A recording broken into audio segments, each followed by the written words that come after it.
কংগ্রেসের সুমন রায়চৌধুরী। বিশ্বদার সঙ্গে বহু প্যানেল করার সুযোগ হয়েছে, কিন্তু এরকম একটা ইন্টারেস্টিং টপিকে যেটা শুনতে একরকম আর অন্তর্নিহিত মানে আরেক রকম, এরকম একটা টপিকে প্যানেল করার কোনোদিন সুযোগ হয়নি। দেখুন, আমি প্রথমেই একটা কথা বলি, হয়তো শুনতে কার কেমন লাগবে আমি জানি না। এখানে আমার পূর্ববর্তী বক্তা বলছিলেন বাংলাভাষী বাংলাদেশ, তার সঙ্গে ইসলাম ধর্ম, এটা তো ঘটনা, এতে কোনো দ্বিমত নেই।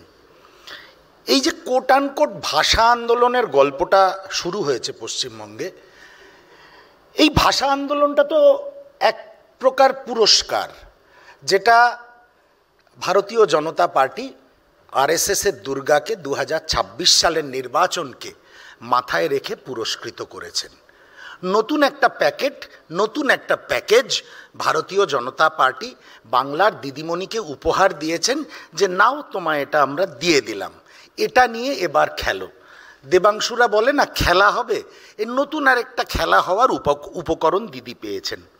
আপনারা বলুন, এখানে আপনারা অনেক গণ্যমান্য ব্যক্তিরা রয়েছেন, বাংলা ভাষা প্রসারের জন্যে, সেটা প্রশাসনিক দিক দিয়ে হোক, বিভিন্ন ধরনের কম্পিটিটিভ এক্সামের ক্ষেত্রে হোক, মমতা বন্দ্যোপাধ্যায় 2011 সালে ক্ষমতায় আসার পর থেকে কি করেছেন আমি একটু উদাহরণস্বরূপ জানতে চাই। এখানে অনেক জ্ঞানীগুণী মানুষ রয়েছেন, যদি লিস্ট করেন খুবই অপ্রাসঙ্গিক সংখ্যাটা হয়তো দাঁড়াবে, কিন্তু মুখে উনি বরাবর এই কথাটা বলেন, আর এখন তো এটা স্ফুলিঙ্গের মতন চারিদিকে ছড়িয়ে যাচ্ছে। ভাষা আন্দোলন কি? ভাষা আন্দোলন হচ্ছে কোনো রাষ্ট্রে বা কোনো রাজ্যে যদি নিজের ভাষাকে অবদমিত করা হয়, সেটাকে ভাষা আন্দোলন বলে। আমি কোথাও গেলাম, আমাকে টার্গেট করে আমার উপরে অত্যাচার করা হলো, তার প্রতিবাদ করা, সেটাকে ভাষা আন্দোলন বলে না। এই যে ভারতবর্ষের বিভিন্ন ডবল ইঞ্জিন সরকার রাজ্যে বাংলা ভাষাভাষীদের টার্গেট করা হচ্ছে, তার প্রথম প্রতিবাদ পশ্চিমবঙ্গ প্রদেশ কংগ্রেসের মাননীয় সভাপতি শুভঙ্কর সরকার করেছিলেন, অন্য কোনো রাজনৈতিক দল করেননি, এটা আমি হলফ করে বলতে পারি। এবং এই প্রতিবাদ চলবে। যদি এটা বাংলার শাসক দলও এই প্রতিবাদ করেন, আমরা তার সঙ্গে আছি।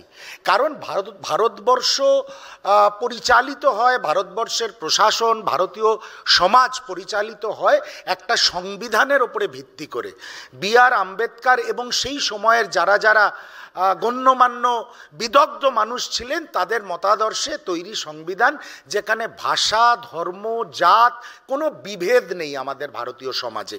কিন্তু ভারতীয় জনতা পার্টি খুব সুচতুরভাবে আবার নতুন করে এই পশ্চিমবঙ্গের মাটিতে 2026-এর বিধানসভা নির্বাচনের আগে, এতদিন ধর্ম ছিল, ধর্মের অস্ত্রটা ভোঁতা হয়ে গেছে, এবার ভাষার অস্ত্রটা তুলে দিয়েছেন দিদিমণির হাতে, এতে কোনো সন্দেহ নেই। কিন্তু আমি হলফ করে বলতে পারি, একজন জাতীয় কংগ্রেসের কর্মী হিসাবে, ভাষা আন্দোলন এটা নয়।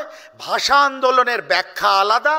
বাংলার মানুষকে ভুল বোঝাবেন না।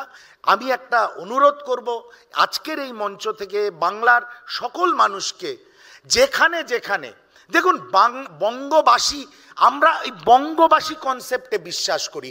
এরকম বহু বিহার এবং ইউপির মানুষ পশ্চিমবঙ্গে রয়েছেন, যারা হয়তো কোনোদিন জন্মের পর বিহার বা উত্তরপ্রদেশেও যাননি।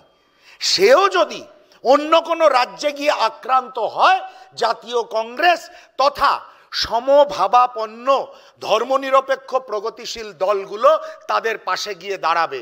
সেই জন্য শুধু ভাষা এবং এটাকে ভাষা আন্দোলনে ব্র্যাকেট করে দিয়ে 2026-এর যেই নির্বাচনী বৈতরণী পার হওয়ার চেষ্টা করছেন বাংলার শাসক দল এবং সহযোগিতা করছেন ভারতীয় জনতা পার্টি, এটা অত্যন্ত নিন্দনীয়।